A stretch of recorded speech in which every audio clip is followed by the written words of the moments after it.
Well, welcome back to No to NATO, No to War for tonight's special broadcast. If you're watching from London, it's 9 p.m. We are 4 p.m. in New York and coming to you live from Sydney, Australia. It's 8 o'clock in the morning here, and I'm your host for tonight's show, Aussie Cossack. It's a pleasure to be here co-hosting a show that was founded by the great George Galloway, our esteemed colleague, broadcaster, political party leader of the Workers' Party in Great Britain, or formerly known as Great Britain. Maybe one day it'll become great again. Certainly there's a lot of greatness happening today around the world, and the world is teetering on the edge of a new era, a new time where world leaders such as Trump, such as Putin, such as Orban, and others will play a key role in forming the future of the map of Europe. Now, I've said this before, I'll say it again. We're on the cusp of perhaps a Potsdam-style or a Yalta-style conversation between major world leaders. And it looks like everybody will be invited to that conversation besides Zelensky. Now, NATO certainly has played a role in warmongering, the main role since the days of its founding, since after the Second World War. And in the last few years, President Trump, who has now been elected but hasn't formally assumed office, has been very critical of some of NATO's members, criticizing them that they're not pulling their weight, that America cannot continue sponsoring. Of course, we know that this is all just bravado and talk. It's in an effort to force NATO players, or NATO puppets, should we call them, to pay their way, to increase their spend. And of course, if you're a NATO member and you're spending money, that money is going directly into the coffers of the United States military-industrial complex. So first and foremost, let's not forget that President Trump, who has now been elected, and thank goodness it wasn't Kamala, President Trump is a businessman. He always was a businessman. His offsider, his key man who has helped him come to power and into power is, of course, Elon Musk, who is now heading the Department of Government Efficiency, another businessman. These men are here to make money, and these men are here to cut red tape. We'll see what that eventuates into. Well, Elon Musk, if you're watching tonight, many people, thousands of people are watching on your platform, X, formerly known as Twitter. So share this broadcast on YouTube, share this broadcast on Rumble. Unfortunately, Twitter has been a little bit cheeky lately. We're not sure if this is Elon himself or others, but there has been a bit of suspending and blocking and censoring of information. Well, look, what can I just say in regards to that? Those people that helped Kamala be defeated in the United States presidential election, it's not a bad thing to defeat Kamala. And I was one of them. I was accused by CNN, by the Western media, of being engaged in misinformation against Kamala Harris. Well, of course we all were. Who wants Kamala to win? I mean, one day I'm sure Elon will appreciate the fact that there are so many people on social media, on platforms such as X, which he owns, that helped Trump get elected. Now, why did we help Trump get elected?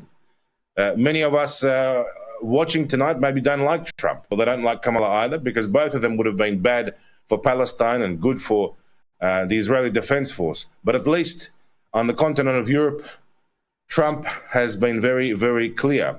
Asked repeatedly during the lead up to the presidential elections, does he want Ukraine to win? Trump refused to answer that question, instead saying he wants to save the millions and millions of lives which are being lost, which is quite reasonable. But at the end of the day, NATO does not care about Ukrainian lives. NATO does not care how many Ukrainians will die. Zelensky does not care, because Zelensky himself is not a person who shares the Christian religion of 98% of Ukraine. In fact, Zelensky is persecuting Christianity, persecuting the Christian church, arresting and forced mobilizing, sending people to their deaths, young men, old men, anybody. The country is being exploited.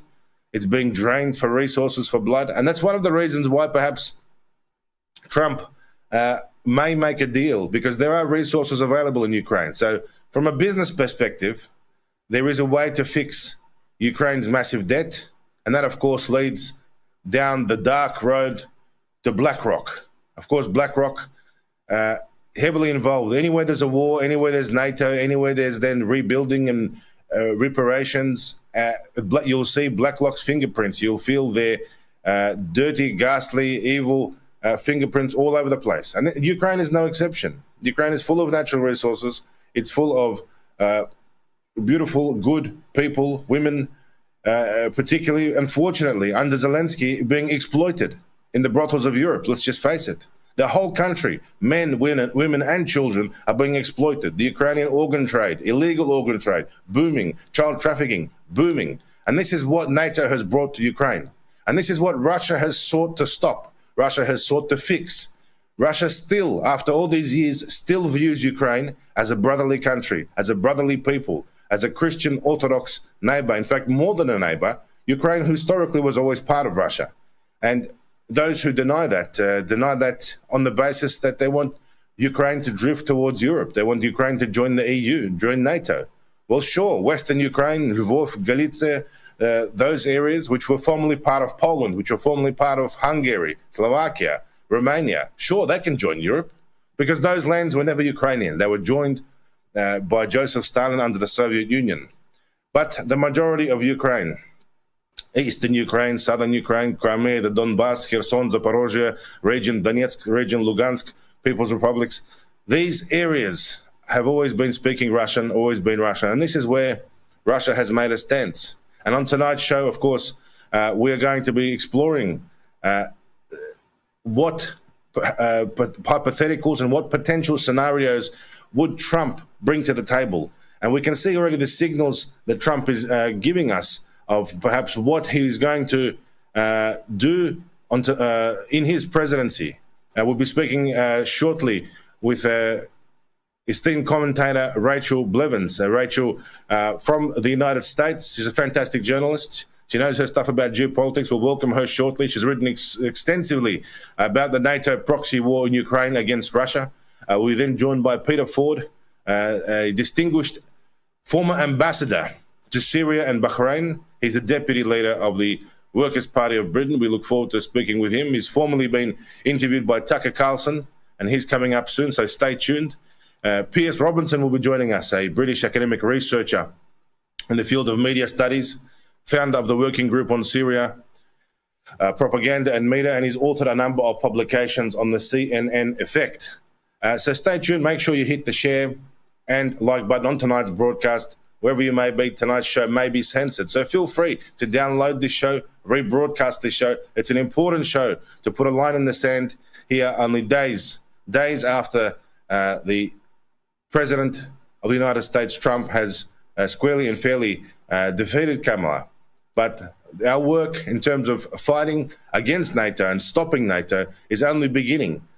Some people would have thought that, well, now that Trump's in power, things are going to slow down. Ladies and gentlemen, let me tell you, if you're part of the free world, if you're watching this broadcast tonight, and if you want to say no to NATO and no to war, well, our work is only beginning. Things are going to get heated up. Things are going to heat up, and things are going to become very interesting over the next few months, days, and weeks as we approach into its new era. Some people call it a new world order. I'm opposed to a new world order, but I'm opposed to the old new world order. We want the world to go back to how it was, where it was a good place, where countries were great and people were great and religion was protected and people's rights were protected. And NATO was not the schoolyard bully on its own deciding where wars would start and when wars would finish. We need a multipolar world, and this is, in fact, what the world is now becoming, multipolar, and that's a great thing to celebrate.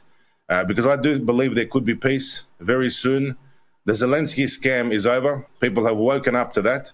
And that's very clear that all around the Western world, Ukrainian flags have disappeared from biographies, from Twitter accounts, from Facebook accounts, from Telegram accounts. There is not that same level of support that there was. Those people who support the current thing, they've realized that Zelensky is not the savior. Zelensky is, in fact, the person who eventually will be deposed by his own people and removed by his own people in Ukraine for what he has done to that country, where there could be plenty of potential for peace, for friendship, as long as NATO would not be in the picture. But without further ado, ladies and gentlemen, I'd love to now welcome our first guest for tonight's special broadcast of No to NATO, and that is Rachel Blevins, joining us from the United States, where it is 4:12 p.m. Rachel, welcome to No to NATO. Thank you so much for having me. Rachel, it's a pleasure to speak with you tonight. Well, look, the election is done and dusted. I think you, as many Americans, are relieved that Kamala did not win the election, that it was not rigged again. Trump is in power. Let's start with that. What's the vibe over there? Do people have hope? Is there a new perspective on the horizon for the American people themselves? It's been an interesting week here, right? We got the outcome of the election. I was happy to see that it was over. It was one of those where it felt like we were in campaign mode for much longer than we actually were leading up to it. As far as Trump winning, I will always be cautious when it comes to Donald Trump. And that does not mean that I wanted Kamala Harris to win, but that does mean that I know how Trump operates. And as we saw with his first term, he campaigned one way and then he started announcing cabinet picks, and we were seeing him announce neocons galore. And we've seen a new version of that this time around. Now, it's not everybody, right? It doesn't apply to all of his cabinet picks. But he has gotten plenty in there that I'm looking at and going, for instance, Marco Rubio as Secretary of State. If you would have asked me even a couple of weeks ago, would Marco Rubio, the ultra hawk, right, the man who never met a war that he didn't like, that he would be our next Secretary of State, our diplomat to go around the world to hopefully meet with others like Sergei Lavrov of Russia and have sane talks with them, I would not say that Marco Rubio is the man for the job. So I have some very serious concerns about some of the cabinet picks, well, a good number of them that are on key foreign policy positions. And it's interesting because we had, election night, you had this excitement of, okay, Trump won, and then you start watching his cabinet take shape and you start looking at, his new Secretary of Defense, Pete Hegseth, who I know a number of people are looking at this guy and going, it seems as though he came out of nowhere, but he has very hawkish views as well. And so the overwhelming feeling that we're getting from the people that he has chosen on key foreign policy positions is that they are extremely pro-Israel, which means that they are going to continue to be supportive of Israel's genocidal war against the Palestinians in Gaza. They're also extremely anti-Iran, which raises a lot of concerns about whether the U.S. could back an all-out war against Iran in the Middle East. And they're also very anti-China. So while you may get some that look at Russia and they say, we don't want to go to World War III against Russia, let's pull back from the proxy war in Ukraine. Well, at the same time, they're also looking over here with their eye on China. So I would say I'm very cautious moving forward, and a lot remains to be seen when it comes to what the Trump administration's foreign policy is going to look like in the second term. Rachel, you make an excellent point. And the appointment of Senator Marco Rubio, he's a senior member of both the Foreign Relations and Intelligence Committees and a former political rival to Donald Trump, to the position of Secretary of State. Trump has, I quote, said that he will be a strong advocate for our nation, a true friend to our allies, and a fearless warrior who will never back down to our adversaries.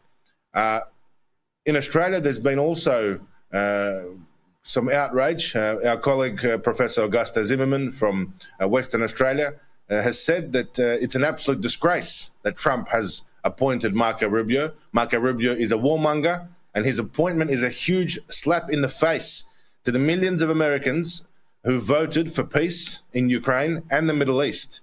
Trump's emerging national security team is shaping up to be a kettle of hawkish neocons who crave war at the cost of more innocent lives. And that is the position of Australian commentators. And look, it is pretty clear that this is not good news for Palestine and for peace in the Middle East, the appointment of such characters. I want to ask you about the relationship between Palestine, Israel, Iran, Russia, Ukraine. I'm firmly of the belief that you can't solve one without the other, and any deal to solve one should not leave the other to the side. It should, for example, there should not be peace in one part of the world at the expense of an escalation in another. And we know that the only country in the world who has very strong influence over Iran, for example, and who is very friendly with Iran, and Iran considers Russia that country. That is the one country, the one leader, Vladimir Putin, who can speak to Iran. So do you think there is scope here, Rachel, for a meeting between Trump and Putin? As Trump has always promised, it'll take him 24 hours to solve these conflicts. Would they sit down, and how potentially, who would be the winners and the losers of a deal which two gentlemen like Trump and Putin would sit down over a cup of tea in the Kremlin to solve? What is a potential scenario, firstly, for war, or secondly, hopefully, for peace? Yeah, I mean, I am hopeful that at least under a Trump administration, there will be talks with Russia of some sort, right? Because that is one thing that the Biden administration has absolutely refused, is any kind of dialogue, any kind of peace talks that involve both Russia and Ukraine. Now, when it comes to the situation that Trump is walking into, we're nearly 3 years into this at this point, and Russia is not losing, right? Their forces are advancing in the Donbass. Their forces are also advancing in the Kursk region. They are weeding out the Ukrainian troops there that launched an incursion months ago. And so when you look at that situation, and then you look at the reported plans that have been brought up in the Western media of what Trump and his team could be proposing, it's hard to see a world in which, if they go with the plans that are being reported, and I know that they are being put out there by anonymous sources, but those plans are essentially saying that Trump and his team want to go to Russia and say, hey,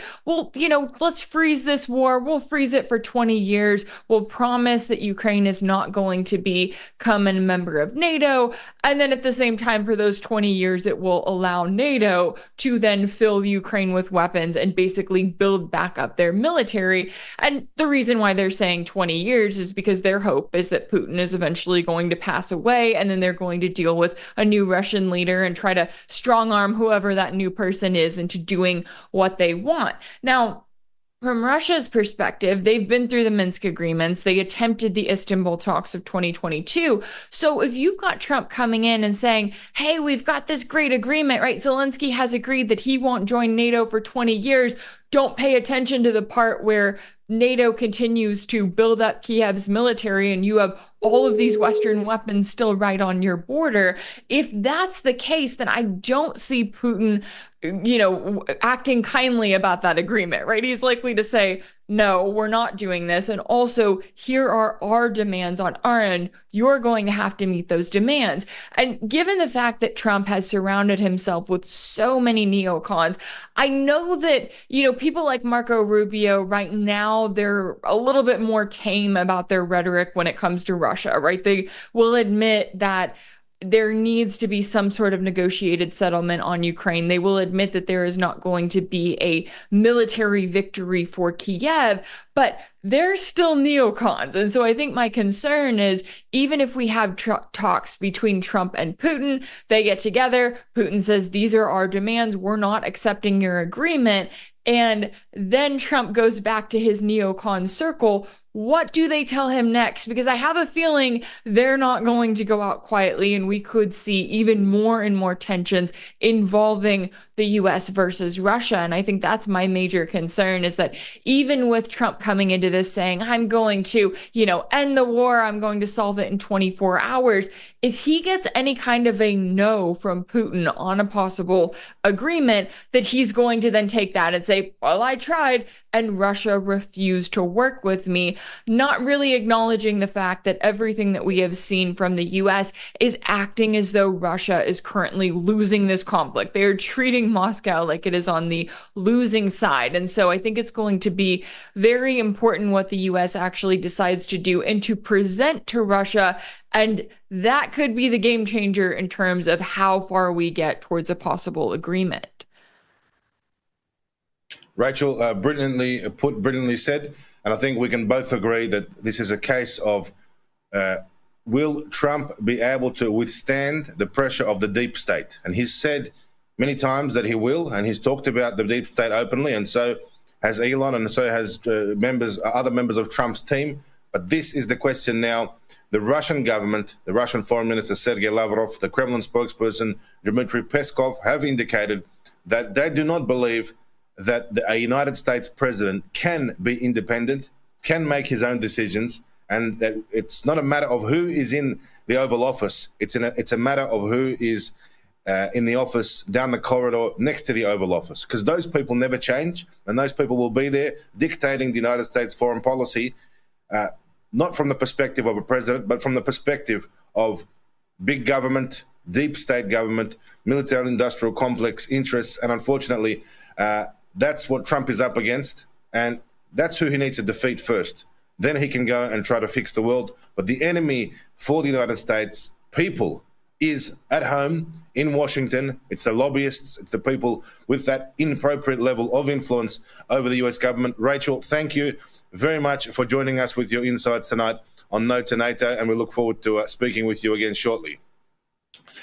Thank you so much for having me. Next guest, ladies and gentlemen, thank you, is Peter Ford. We're going to jump straight into there. We've got a limited time tonight all around the world, broadcasting in all time zones, but Peter Ford is a distinguished former ambassador to Syria and Bahrain. It's great to have his level of competency on the Middle East situation, because as we just mentioned with Rachel, the war which is being conducted by NATO in Ukraine cannot be solved or should not be solved without a broader strategy in the Middle East. Your Excellency, welcome to No to NATO. It's great to see you tonight.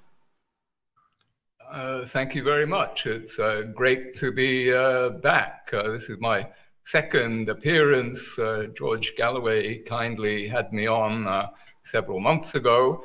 I'm great to be back on now at this very important moment in world history.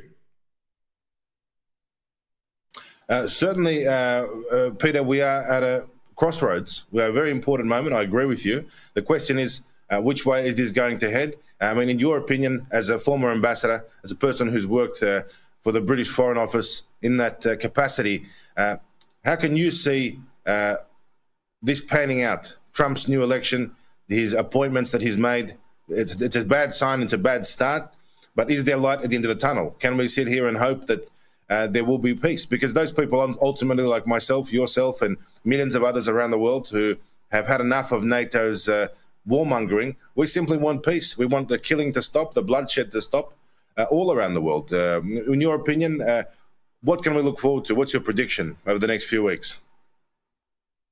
I think there's cause for cautious optimism.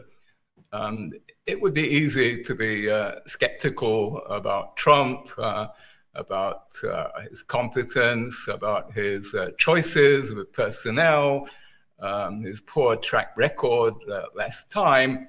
But hey, for once, let us enjoy the moment. I was so glad that he defeated the other lot, the Biden, Blinken crowd, the deep state behind them, the media. It's not very often that we're able to gloat a little bit. So let's enjoy the moment and give Trump a little bit the benefit of the doubt and accentuate the positive. And I see two positives. First, Trump has more or less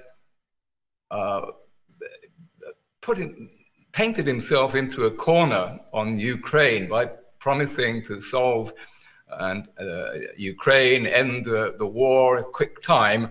He's put himself under immense pressure, and coming away with a failure is just not something that could be contemplated. How his promises are translated into a peace agreement or an armistice or some kind of resolution is another matter, and I suspect that Trump himself doesn't really have a roadmap for this. But for the moment, the direction of travel is something we can welcome. And the second positive sign I see is the very significant appointment of Tulsi Gabbard as the Director of National Intelligence, which is a very important, although not high-profile position, but it's nevertheless very important for keeping the deep state under some level of control. Gabbard is a woman who hasn't been afraid to take on the deep state. She opposed the policy on Syria. She actually went to Damascus in 2017 and met Assad. And more recently, she has taken a strong line on ending the Ukraine war, on Russia having been provoked, and on the US having had biolabs in Ukraine. Now, these qualities may be held against her when she comes up for approval, and I'm keeping my fingers crossed on that. Peter, I agree with you, and we can hope that these new people who have been appointed will have the courage and the strength to challenge the deep state and pursue a policy that, from an American perspective at least, is for the Americans' people's interest. Now, breaking news has just been passed on to our studio is that Robert Kennedy Jr. Has just been elected to serve as Secretary of the Department of Health. And this was a key ally of Trump in the lead up to the election campaigning. Robert Kennedy Jr. has been elected as Trump's man for health. And that is quite interesting. And I know we are broadcasting on YouTube and there are varying opinions from our colleagues around the world on this issue, but it's futile to deny that, of course, Kennedy Jr. was at least you could call him a vaccine skeptic. And for Trump to appoint him to that position is quite controversial. It's quite interesting. So I guess in what you're saying there, in those appointments, there's another breaking appointment, a very significant appointment, and he's empowered Kennedy Jr. to this very important role in the future Trump government. What can you say about the significance of that news that just has hit the headlines? Yes, I think these appointments hold together. It shows the triumph of skepticism about germophobia and skepticism about Russophobia. That can only be a good thing. And it shows that Trump is having the courage of his convictions. He won a resounding victory, and he's cashing in his check credits. Good for him. So I think that's an added reason to be hopeful that Trump will be steadfast in his position on Ukraine. Well, Trump has previously said that, or indicated that he thinks NATO is obsolete, that NATO was designed to fight the Soviet Union. The Soviet Union, as we know, collapsed. Well, I like to say was collapsed. It was not a natural occurrence. It was certainly externally pressured to collapse. Now that there is no more Soviet Union, one of the things that Vladimir Putin proposed years ago was, well, now that there is no Soviet Union, maybe Russia can join NATO. But of course, if Russia joined NATO, what would be the point of NATO? There would be no point of NATO. So, to this day, we see NATO as an instrument primarily formed and primarily which functions for fighting Russia and creating that, some say balance, but it's certainly not a balance when you have 55 countries in NATO on Russia's borders collectively fighting Russia and arming Russia's adversaries or neighbors, and more than just arming them, Your Excellency, it's actually, in fact, provoking. It's creating regime change like they've done in Ukraine. Lately, they have failed in Georgia, something we mentioned on our last show of Note to NATO, and other countries, because Russia now has no trust to any sort of deals or any promises that the West may make. Russia has admitted, the Russian president has admitted, that Russia was naive to believe the West when ceasefires were put in place during the Minsk agreements with Ukraine. And that, of course, only allowed NATO to use that time, people like Angela Merkel, British head of state Boris Johnson, to actually use the time under the guise of a ceasefire to pump Ukraine full of weapons, to build extensive defensive positions and offensive positions, for that matter, all along the Donbass, which now Russia finally is smashing through. Grueling fighting. These are towns and cities where tens of thousands of men are dying to take ruins. But it's a matter of principle. It's a matter of Russia's borders. It's a matter of showing, well, Russia will fight and Russians will spill blood for their country, for their motherland. And that is what NATO is challenged with. And the question is, will NATO countries like Lithuania, Latvia, Estonia, will they send in 1 million men to fight? And I don't think so. I don't think that they're ready for that. I think it's time to talk about peace and it's time to sit down at the table and say no to NATO, stop NATO in its tracks. Let's hope again, same as with Rachel, it's a very similar position. I think it's a matter of Trump defeating the deep state at home to have his hands freed to then act independently and act honorably in the Middle East and in Ukraine. Let's hope that that's what's on the cards. Well, there's a lot to chew on in what you just said, but let us remind ourselves about the purpose of NATO as it was semi-humorously described by the first Secretary General of NATO back in the early 1950s, Lord Ismay. And he said the purpose of NATO was to keep the Soviet Union out, the Americans in, and the Germans down.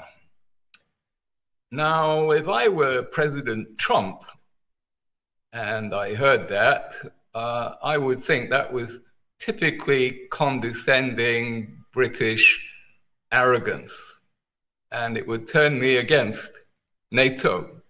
And indeed, this does seem to be the fundamental part of Trump's attitude towards NATO, that it's a European scam to cheat the Americans, to keep the Americans tied to the old continent, spending far too many billions of dollars when these rich Europeans should be paying for their own defense. And I find it no surprise whatsoever that an American like Donald Trump, extremely transactional, what's in it for me, America first, should look askance at NATO and not have very much time for NATO. So that gives us some cause for hope, I think. And it'll be very interesting to see how Trump puts this prejudice of his, this bias against NATO into practice. The first time round, of course, it was all new to him. He was easily rolled over by the system. The deep state manipulated him.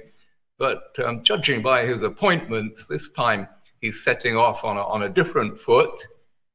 He's surrounding himself with heavyweight, well, some of them heavyweights, certainly people who will be loyal and supportive.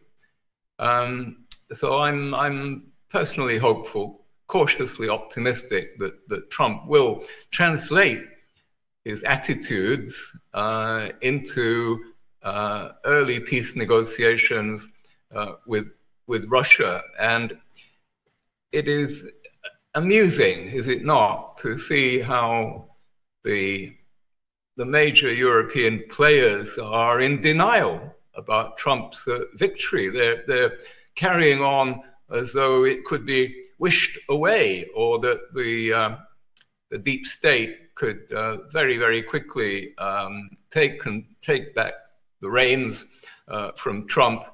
And so you get the British Defense Secretary John Healey ludicrously saying that there's going to be no change on Ukraine, that he's confident that America will stand by Ukraine. How stupid can you get? It's just whistling in the dark. And when Europeans like Macron say that, oh well, we'll stand on our own 2 feet, we'll pay for it all, we'll somehow manage to keep the game going. And there are also parallels with, of course, with climate, and we wait with interest to see who the Donald is going to make his climate czar. But again, skepticism seems to be winning the day, so we have hope on that front also.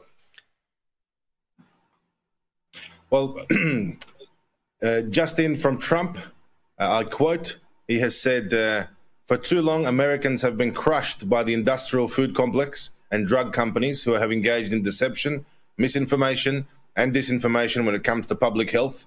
The safety and health of all Americans is the most important role of any administration. And the HHS will play a big role in helping ensure that everybody will be protected from harmful chemicals, pollutants, pesticides, pharmaceutical products, and food additives that have contributed to the overwhelming health crisis in this country. Mr. Kennedy will restore these agencies to the traditions of gold standard scientific research and beacons of transparency to end the chronic disease epidemic and to make America great and healthy again. We can say that that is a direct challenge to the very powerful United States lobby of Big Pharma. That is a challenge by the President Trump by inserting Kennedy. This is a great sign. I mean, and this is not a great sign from just specifically for the purpose of medicine and health. That's fine. I mean, I'm not fanatical about that, but it's showing that Trump is challenging the status quo, that he is not even set foot yet. He hasn't assumed formally power as president. He's making these appointments, and he's sending a shot across the bow. And I think the same people who are responsible for the monopoly of Big Pharma, the same people that are responsible for the monopoly of the military-industrial complex. I mean, these are all people that in Washington have a dinner together, have lunch together, and drink very expensive wines and cognacs, and sit there and form the government's policies, not in the Senate, not in Congress, but over lunch with a few expensive cigars. And these are the people who, it seems now, on first glance, that Trump is in fact going after. And so on the question that we have raised tonight, is Trump capable of challenging the deep state and stopping the deep state in their tracks? Well, he's certainly saying the right things. And on the topic, of course, of misinformation, which now Trump is accusing Big Pharma of, which is incredible, right, as the president. I mean, the platform tonight that we are broadcasting on, for example, YouTube, it has suspended and banned thousands of users, including large accounts. In fact, including the Aussie Cossack YouTube account with 170,000 subscribers for medical misinformation. Now how the tables have turned, where the president-elect himself is appointing a health minister who is calling out the misinformation from Big Pharma. We live in a very, very interesting time. It's a promising sign, isn't it, Peter? This is a very promising sign of things to come. Hopefully these things will continue, and hopefully the same rhetoric which Trump is using in these appointments applies across the line. And it's not only is it rhetoric, but it's action. I mean, what's to stop now Robert Kennedy Jr. From making an announcement saying that big tech, including social media companies, should be held to account and, in fact, should be restoring and unsuspending all of those innocent mums and dads on Facebook, on social media, on Instagram, on anywhere they were questioning the government's narrative. They should be en masse now reinstated. That would be a logical next step. So that's something I'm clearly looking forward to, and fingers crossed that's what's going to happen next. Because look, it's been a very challenging few years. The world is hurt. The world is hurting. The world is injured. They have blasted through all of these globalist, you could say, policies, and we have not had a say. The mums and dads haven't had a say, and when we've tried to say no, when we've tried to challenge the government narrative on any spectre of these issues, we have faced censorship and being shut down. But thankfully, we're still here, we're broadcasting, so there is still hope. Peter, closing remarks for tonight's show. What's your message to the world? Well, I would repeat my cautious optimism, but then immediately qualify that by referring to the other important lobby in America, even more powerful than Big Pharma, is the big weapons industry. And the arms business is going to get in the way of Trump's Ukraine policy, because although America has been spending a lot on Ukraine, most of the money has been coming back to the American arms industry. So expect resistance on that front. But I don't want to end on a negative note. Let us enjoy the moment. Wait with anticipation, not jump to the conclusion that it will be same old, same old. This is a turning point in history, potentially. Let's see if the man steps up to the plate. Thank you very much, Your Excellency. Peter Ford, former British ambassador, joining us live from London. And we'll continue now with No to NATO, tonight's special broadcast. We are jumping now over to our next guest, Piers Robinson, who is a British academic researcher in the field of media studies. I'm very keen to speak with him now. He's the founder of the Working Group on Syria, Propaganda and Media, has authored a number of publications on the CNN effect. Piers has attracted strong criticism from the mainstream media for disputing the use of chemical weapons in the Syrian civil war. Evidently, you're a apologist, you could say, or a fan of the Assad government, and by extension then, of course, Russia, who has been a key ally of the legitimate Syrian government. And this is the only power in Syria which is legitimate, should I mention, and the only power in Syria who has the right to invite foreign militaries to be on its soil. We know that there are plenty of American troops there, or American advisors, guarding oil wells and oil fields and so forth, but they, of course, they're illegally. The Russian contingent in Syria is there legally. Piers, welcome to the show. It's good to be with you.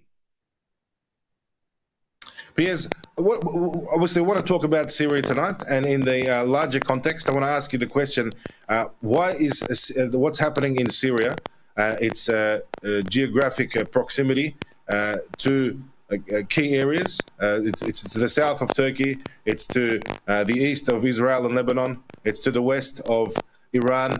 What makes Syria such an important key factor in the questions of the world's future from the perspective of security, World War III, and the possible peace talks, of course? Sure. Well, I think primarily, I mean, the war in Syria, the war to overthrow the Syrian government, which has been running since 2011, is part of the broader regime change strategy that we've seen employed by the US government following 9/11. 9/11 was a self-inflicted wound, a false flag, initiated in order to get regime change conflicts rolling in the Middle East, essentially to restructure the Middle East.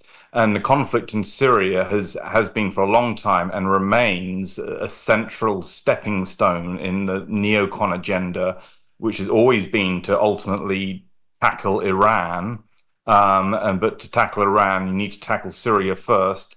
And so the conflict really has been caught up really very much within that framework, within that policy, which has been pursued by the West. It's a critical country also because obviously, you know, when Russia intervened to support the Syrian government in 2015, you had the first very clear sign that Western belligerence, the kind of the regime change policy, was coming unstuck. I mean, you'd had obviously the wars in Afghanistan and Iraq, and with those conflicts, you know, the military presence persisted, but no, the governments were overthrown, at least in Afghanistan, for a period of time. But with Syria, the attempt to overthrow the Assad government was blocked, basically, and it failed. And so I think it's the first indication of the weakening of Western hegemony and Western imperial power. But of course, now where we are today with what's going on with Israel's war against the Palestinians in Gaza and the Lebanon, the continuing possibility of a dramatic escalation against Iran, places Syria still very much at the heart of this struggle by the West to maintain its power and influence in the region in a broader geopolitical context where the West's strength is clearly waning, weakening significantly. And I guess I was just listening to your interview with Peter just then. And the question now is, what's going to happen with the incoming Trump administration? Are we going to have simply business as usual with a continuation of the regime change war, of the military industrial complex, as Peter mentioned at the end of his interview, pushing Trump, pushing him forward into war against Iran? But of course, if we get to that kind of stage, the likelihood of Russia and China remaining and standing to one side gets less and less. So therefore, the risks of a much bigger conflict emerging out of that between the West and the rest becomes an even bigger possibility. So I think that's my sort of brief summary of why I think the conflict in Syria is important and how it fits into the broader pattern of conflict that we have been seeing for the last 20 years. Well, you're a person who champions justice. You're a person who champions justice and fairness, and you've been fighting tirelessly for the Syrian people. I mean, you're a person who can appreciate what Russia did for Syria when they stepped in, and in Syria they said no to NATO. It was Russia who stopped Syria becoming Libya. We know what happened in Libya. We know the assassination of Gaddafi in 2011 was conducted by NATO proxies. This is armed by NATO, organized by NATO, funded by NATO. And we know what happened to Libya after that, when the Libyan people were, in my opinion, of course, were fooled and tricked into overthrowing Gaddafi and killing their own president. It was a vicious way he was killed. It was terrible. I think personally that Gaddafi was an excellent leader for Libya, for the Libyan people. Gaddafi may not have been excellent for the interests of the United States or the NATO countries or other countries or the French, but he was good for his people. And now the Libyan people are crying, asking for Gaddafi back. Now, Syria would have ended up like Libya if it wasn't for the Russian intervention, if it wasn't for. For sure. The track record of Western foreign policy just in the last 5 years, post 9/11, is absolutely appalling. The death toll attached to what we've seen in Afghanistan, Iraq, Libya, and all of these notions that the West has been fighting some kind of humanitarian war or a war for democracy. This was known to wise observers 30 years ago. Noam Chomsky was making this point relentlessly, that the West is not about trying to help people, it's about trying to project power and secure its interests in the international system, and doing that through very violent means. That, I think, has become very clear to a much larger swathe of Western publics over the last 20 years. And as you say, what we've seen in Libya is horrific.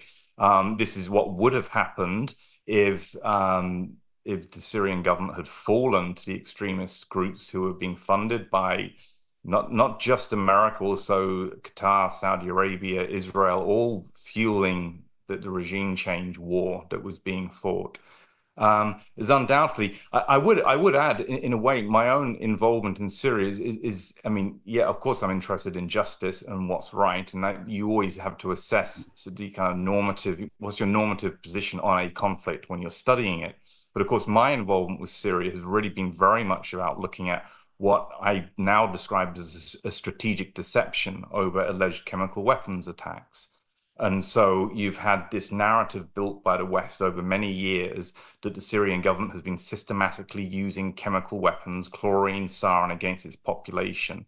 And that record, that is a false narrative which is being produced. And of course, and as you've been discussing with some of your earlier guests, we have Tulsi Gabbard, who has been expected to be appointed the Director of National Intelligence in US.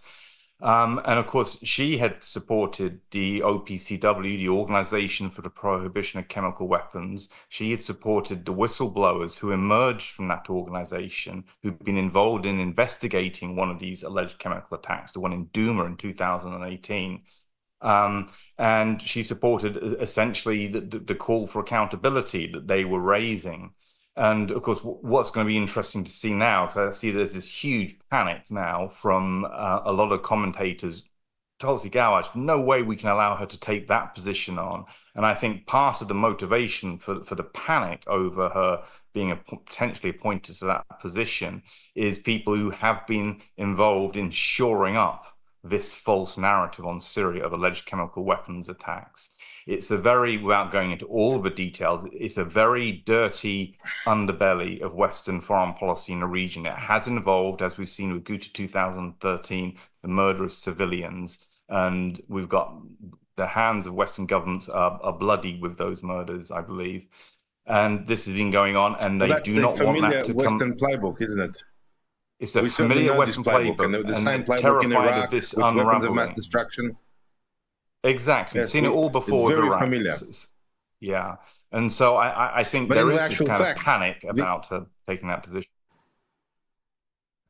Yes, but it is in actual fact, it's the West who is the ones who are constructing and operating bioweapons laboratories in Ukraine, for example.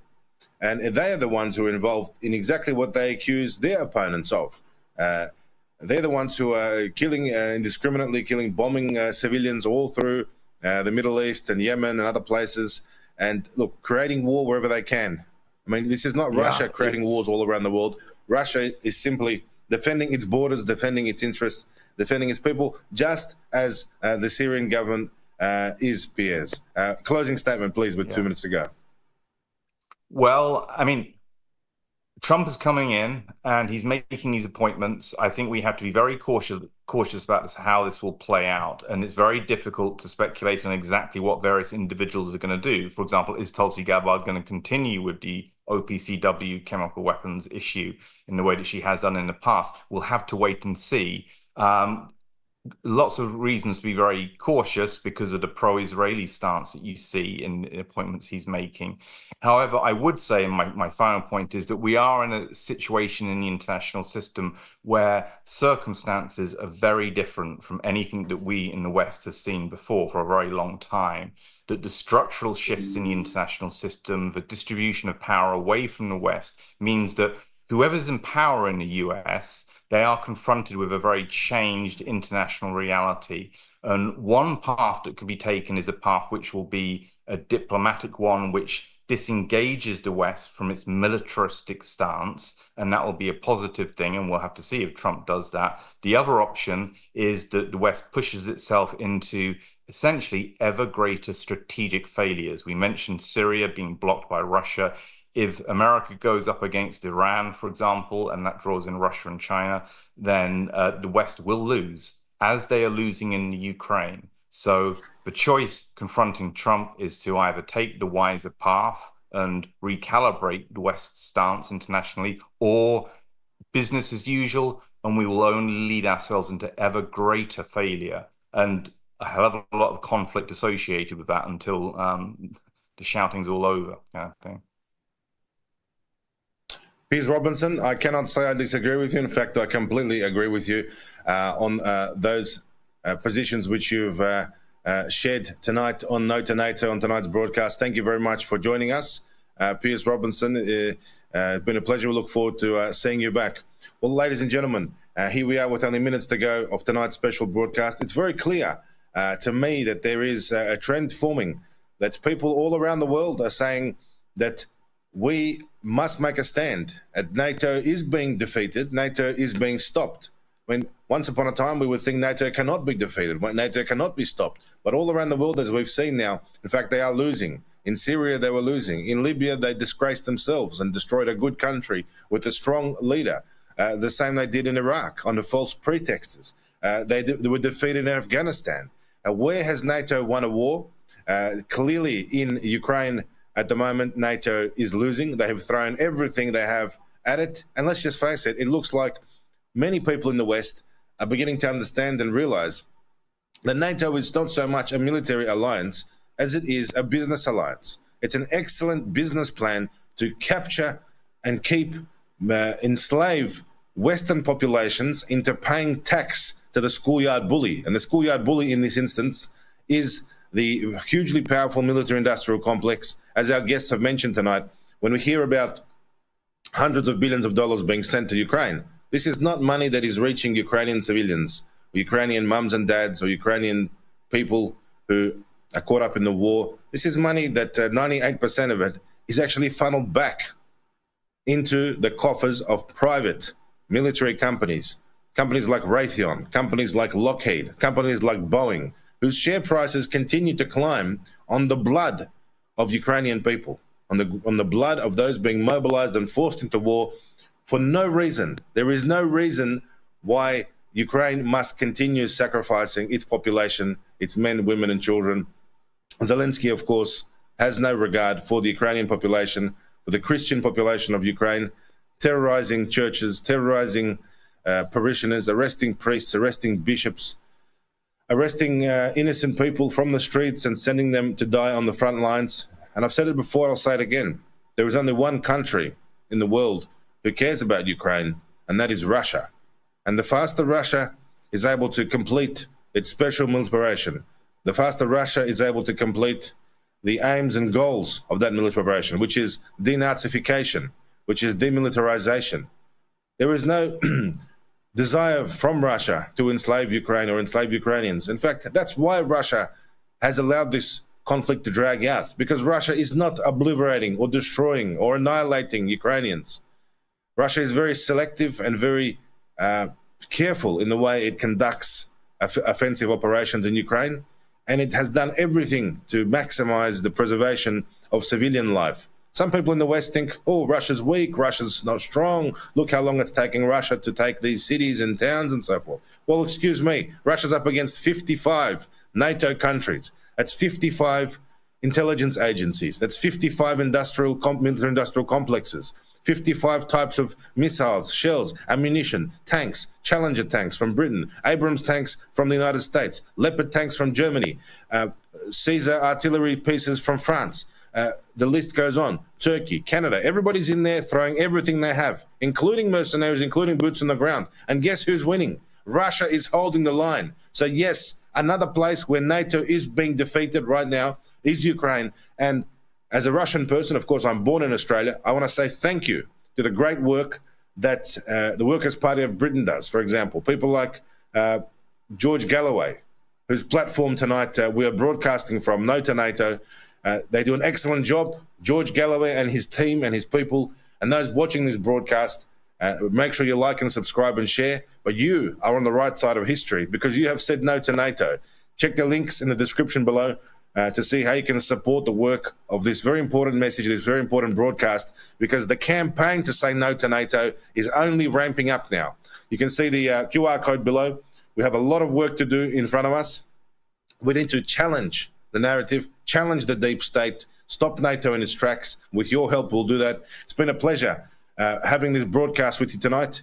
I'm Simeon Boykov, the Aussie Cossack, broadcasting, in fact, after 700 days holed up in the Russian consulate in Sydney. Tune in next week at the same time, Friday, 8 a.m. Sydney time, New York, 4 p.m. And we will see you next week. Hopefully the world will be changed by then. We've got another 7 days in front of us. Fingers crossed. You know what to do. Keep fighting, keep questioning the narrative, keep commenting, keep spreading the word. Kennedy Jr. has been appointed to the position of Health Secretary. Let's see if he can force big tech and big censorship, who have taken many of us off these platforms, and restore these accounts, because this is the only way we're going to win. When we question the narrative, when we fight the deep state, and we say no to NATO.